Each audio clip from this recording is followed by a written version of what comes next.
Europeans have always eaten people, and they never wiped their mouths. This isn't a metaphor. Not cultural cannibalism. Not, oh, capitalism chews up labor.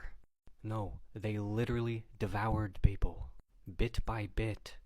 Bone by bone. Organs braised. Blood fermented.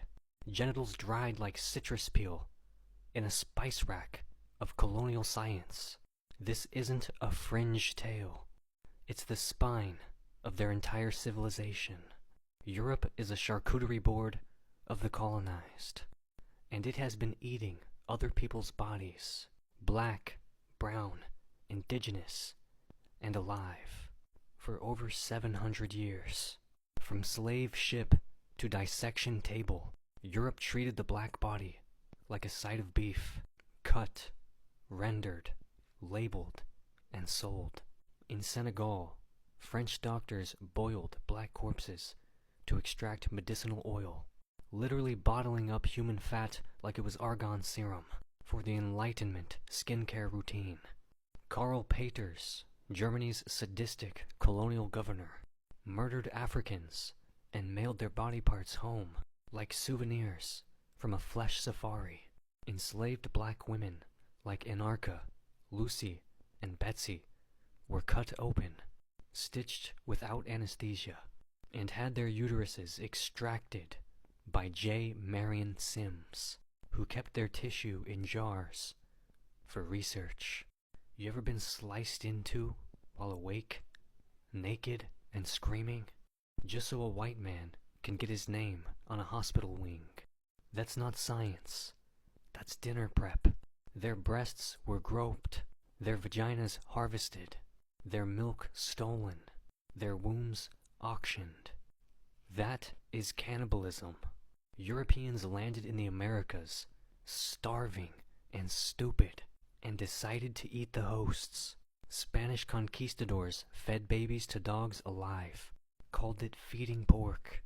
Las Casas said they tossed them into the mouths of dogs while they were still crying out for their mothers. In California, white settlers during the gold rush roasted indigenous children over open fires and bragged about the flavor. In Brazil, the Portuguese captured Tupinamba bodies and sent them back pickled in barrels, labeled as botanical samples. And then came the skull harvest. Indigenous people were beheaded, boiled, and their skulls cracked open for cranial science. Some were eaten, others were smoked, painted, or turned into pen holders in French salons. They didn't just kill indigenous people. They smoked them like jerky. They painted them with their ashes. They wrote treaties with ink made from their blood. And then they called you the savage. In India, during the Bengal famine, which Britain caused, millions starved. So British doctors collected the corpses, sliced out the livers, and tested nutritional theories by boiling Indian tissues and feeding it to prisoners. In Vietnam, the French used live Vietnamese bodies as meat labs, injecting them with cadaver juices, testing digestive breakdown of human organs, and collecting fecal data after feeding them rendered tissue. Imagine someone dying of hunger and the colonizer standing over them, whispering, "Great, now we can see how your spleen breaks down under duress." That's not medicine. That's fine dining for the empire. Truganini, the last full-blooded Palawa woman of Tasmania, was promised peace in death. Instead, she was dug up, skinned, and her bones put on display for 80 years. Maori heads were smoked like ham, skinned, and sold to Europeans, who kept them as trophy ashtrays. Some were even reboiled to preserve cranial scent. Missionaries came to baptize, scientists came to butcher, and museum curators came to arrange your grandmother's skull next to a tea set. Palestinian corpses were harvested for corneas, bones, and heart valves. many of which were flown to European labs and research hospitals for transplant science. This was still happening in 2009. Stolen Congolese blood was used to test European hemoglobin standards. Kidneys, wombs, skulls, penises, and breast tissue from colonized people were mailed, cataloged, frozen, dissected, traded. Colonial medicine was a potluck, and the main course was anyone who couldn't speak French. The British Museum still has over 18,000 human remains, many of them from people they raped, killed, or starved. Some were used in 19th century tasting experiments. Yes, actual taste.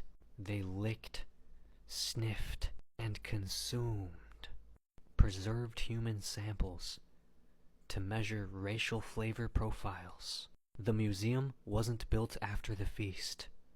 It is the feast. Peter Thiel, billionaire vampire, invests in young people's blood transfusions to stay youthful. The fertility industry harvests brown women's eggs, rents black and Asian wombs, and calls it global surrogacy. Plasma clinics extract blood from the poor and sell it to white hospitals at a 400% markup. One Spanish study called it, "The most nutritious plasma comes from Africans." And you thought cannibalism was extinct. No, no, no. They just put it in a lab coat and called it innovation. Europeans have always eaten people. They ate African uteruses, indigenous babies, Asian spleens, Pacific skulls, Palestinian heart valves, Latin American liver samples, Global South plasma, black girl ovaries. They bottled your blood. They froze your marrow. They sterilized your mothers. They dissected your ancestors. They auctioned your skin. And then they called you uncivilized. So let me say it louder. Europeans have always eaten people. They ate you. They ate your gods. They ate your children. And they're still licking their fingers. Cope.